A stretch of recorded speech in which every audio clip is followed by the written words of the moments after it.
Terrence here with Root Healthy Plants.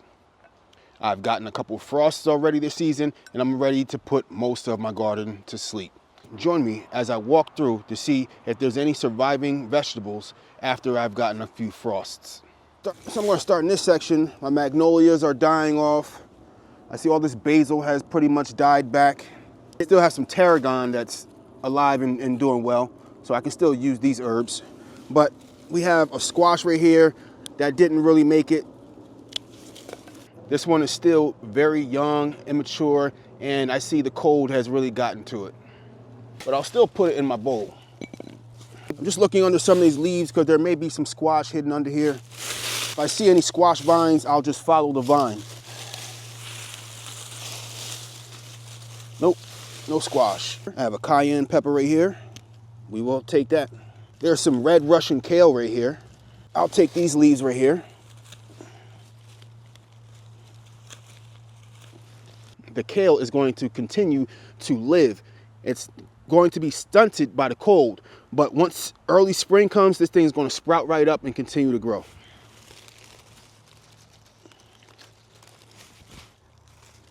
So far, so good.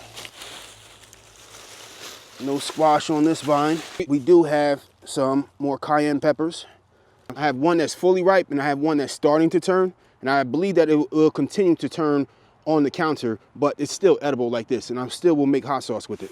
And we have one right here. This one's getting soft, but it's still edible, and I will still make some hot sauce with it. So I have one right here that's a bit mushy, and I'm just going to bury it in the soil, and come springtime, I believe some of these things will start popping up. Oh, almost missed a couple. Got some green ones right here.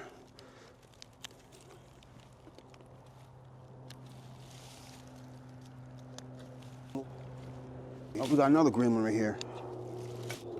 Oh, we have some bell peppers. I'll take these. These are still pretty firm. We have a habanero pepper that's green. I'll take that. Checking and feeling for squash vines. There's so many leaves on the ground that it's hard to tell where anything is at. We got plenty more cayennes right here. These all survived the frost. Not the plant so much, but the peppers for sure. And we have some hidden down here. It would be a shame to let these go to waste. I must harvest these. I'm surprised to have more of an extended growing season this year. It's November 14th and I'm still harvesting peppers and tomatoes. That's a nice little bunch right there. Got some peppers, but the cold has really gotten to these. I'm actually going to put some of these in the compost. I don't want to put them all on the ground right here in too much of a clustered spot. I don't want to do too many of those. I will put some of these in the compost. The bugs will eat down the skins and the seeds will be left over. And then when I lay the compost out, I'll get what I call volunteers. And the seeds will just be dispersed in some pop-up peppers. Got a bell pepper here. Another bell pepper. Another bell pepper. So we have some smaller, funkier looking bell peppers, but they are edible, they are firm, and I will take them. We have a Hungarian wax pepper that is still firm and edible. Another one that's soft and rotting. There's a couple eggplants over here, but they're going bad. So this is soft, but I'm gonna put these in the compost. And like I said, when I disperse that compost, I will get some pop-up peppers and pop-up eggplants, so it's okay. We have another one right here. And another small one. All in the compost. It's okay. Scour through here, check these squash vines. I don't really feel any squash. Oh, I got one. I feel a squash. Oh, didn't expect that.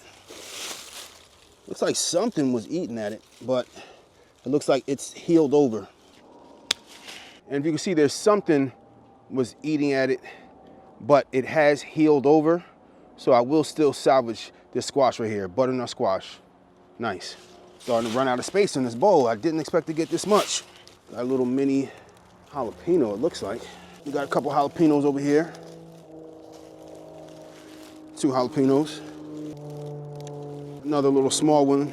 Got a couple cayennes. couple green cayenne peppers. Nice. Got another one right here. That's why it's important to touch things, see if you can see any or feel any peppers swinging. You don't want to miss any. Oh, see, I would have missed this one right here. Got another one right there. And let's see if anything's hanging from these bigger pepper plants here. That clearly the leaves look super sad. They've been through a couple nights of frost. So these are definitely going to die. Not before giving me some fruit.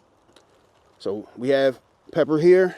And like I said, I'm gonna shake these plants. Feel it, push, prod. Got another pepper down here. This looks like a Hungarian wax pepper. Another bell pepper. Oh, mini bell pepper, but I'll take it.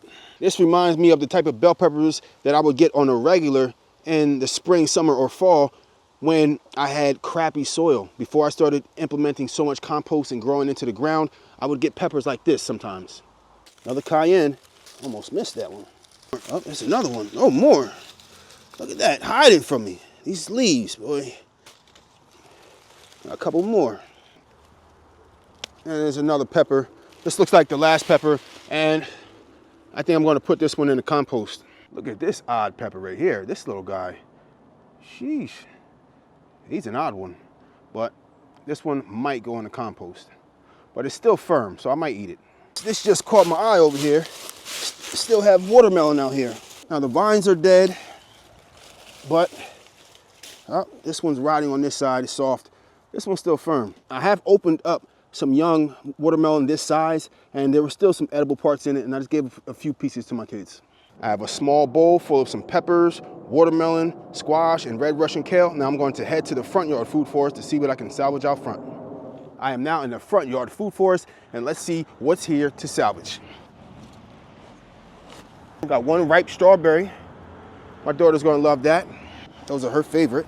So I'm not gonna harvest anything over here because there's not much to harvest, but I have broccoli, bok choy, kale, and these things are still growing strong. And I'm just gonna continue to let them do what they need to do. But I am imagining that I'm gonna come out here and cover them with some type of cover so that the frost doesn't totally kill them. We got a bell pepper that's turning. I'll take this one. We have a jalapeno pepper here. Cayenne pepper right here. We'll take that. That little cherry tomato. And we have a couple Hungarian wax peppers. These things went all season long. From seed to harvest, 60-day peppers. You cannot go wrong with the Hungarian wax peppers. These were amazing. Their spice is similar to maybe like a jalapeno. These things I definitely recommend. We have another one. Unfortunately, this one has a hole in it and the frost has gotten to it, so I'll compost this one. In this section, there's plenty more kale, and there's broccoli, there's bok choy, there's lettuce, and a bunch of stuff growing here. I'm not gonna harvest that now. I'll harvest some more red Russian kale. This one's not under netting, so I don't mind harvesting this one. I'm not gonna take the time to go under the netting right now. Add that to the other kale there. We have an overflowing bowl of food. Look at that. Peppers, squash, kale, even a watermelon. I also just pulled off a few more tomatoes, so I'm gonna add that to my harvest here. This is November 14th. This is not really anything to scoff at. Still getting and producing food. That's amazing. So that's pretty much the end of my summer and spring vegetables. And I look forward to harvesting more of the broccoli, kale, bok choy, lettuce, more of the fall crops in coming days. But for now, I hope you liked the video. If you have any comments, put it in the comment section. If you haven't already subscribed, hit that subscribe button. And I look forward to seeing you on the next one. Keep it growing.